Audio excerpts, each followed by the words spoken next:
जी जैदी साहब, तो सर अब what next for you sir? Maryam Nawaz साहिबा छुट गई, डार साहब वापस आ गए, नवाज शरीफ साहब वापस आ रहे हैं, आप लोगों ने जितनी भी कोशिश कर ली, आप लोगों को इलेक्शन नहीं मिला, वो वापस आएंगे। उनका ये वक्त अब पीएमएलएन इज वेरी कॉन्फिडेंट कि ना वो सिर्फ इकोनॉमी को बेहतर कर लेंगे, बल्कि जब तक वो स्टेबलाइज करेंगे और इलेक्शंस कॉल होंगे, आप लोगों के वर्कर्स जो है वो कहते हैं वैसे ही जो है ना अब थक चुके हैं इतने जलसे कर करके, और वो जो एक शुरू की एक्साइटमेंट थी, वो कह रहे हैं पाकिस्तान तहरीक इंसाफ की सपोर्ट बेस की वो कम हो रही है।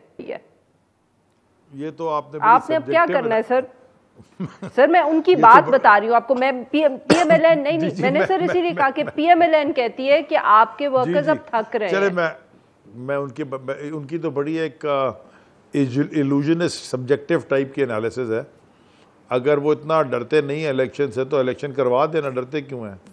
वो तो इलेक्शन से भाग रहे हैं। वो तो कहते हैं साल के बाद करवाएंगे ताकि आप लोग एग्जॉस्ट हो जाए और थक जाए और वो इकोनॉमी बेहतर कर ले। वो फिर अपनी कोशिश जारी रखें, हम अपनी कोशिश जारी रखेंगे, लेकिन वक्त बताएगा जी क्या होता है।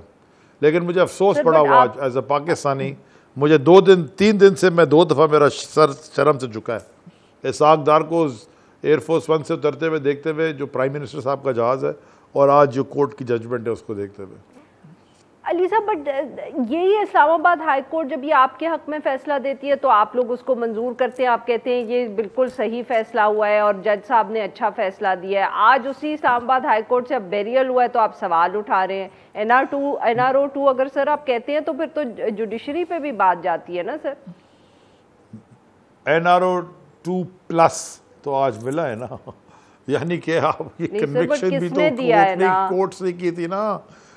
देखिए मुझे साहब सिर्फ ये बता दें कि जो मर्जी जितना मर्जी ट्विस्ट कर दें, इनकी अपनी ज़बानी, इनके अपने झूठ है भरे हुए। मैं आप चाहती हैं तो मैं वीडियोस खोल के दिखा देता हूँ कि ये लोग कहते क्या थे। मतलब ये अगर पब्लिकली पब्लिक देखें, पॉलिटिशियन के पास क्या होता है, पॉलिटिशियन के पास क्या होता है, झूठ पे कन्विक्शन नहीं बनती तो पता नहीं किस पे बनती है। लेकिन पॉलिटिशियन के पास क्या होता है, और स्पेशली इलेक्टेड पॉलिटिशियन के पास, और स्पेशली इलेक्टेड पॉलिटिशियन अगर कैबिनेट का मेंबर बन जाए और कोई वजीर बन जाए, जितना ज़्यादा आप या कोई बड़ा लीडर बन जाए, इसे कहते हैं सेक्रेट पब्लिक ट्रस्ट।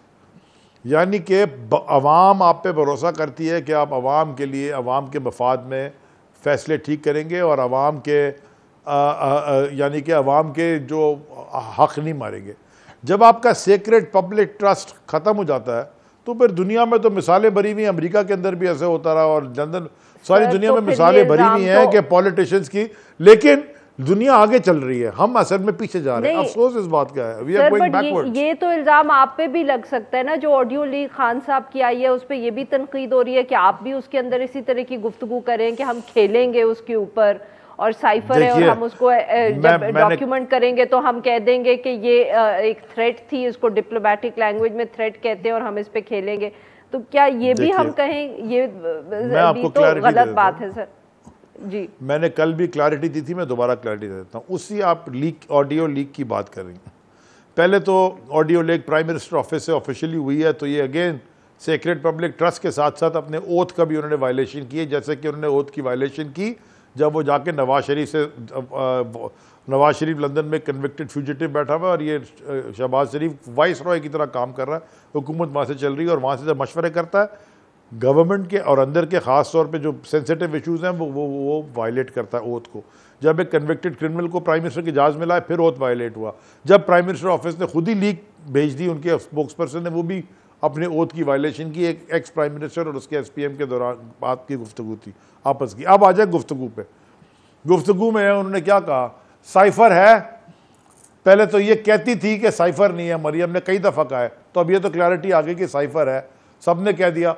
उसके बाद NSC ने भी कह दिया साइफर है, ये शहबाज शरीफ ने खड़े होकर कह दिया साइफर है, क्योंकि दूसरी NSC की मीटिंग साइफर पे इनकी प्राइम मिनिस्टरशिप में हुई थी।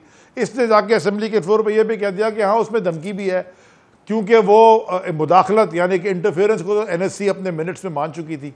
ये जो गुफ्तगू थी, इस गुफ्तगू में क्या बोला, साइफर एक क्लासिफाइड डॉक्यूमेंट है जो कि प्राइम मिनिस्टर भी बगैर अप्रूवल के डिक्लासिफाई नहीं कर सकता कैबिनेट की या जो भी उसके लॉज हैं। तो साइफर को डिक्लासिफाई नहीं किया, लेकिन साइफर के अंदर जो थ्रेटनिंग कंटेंट था उसको बताया हम कैबिनेट मेंबर्स को, हमारे सामने रखा गया वो एक स्पेशल कैबिनेट मीटिंग में।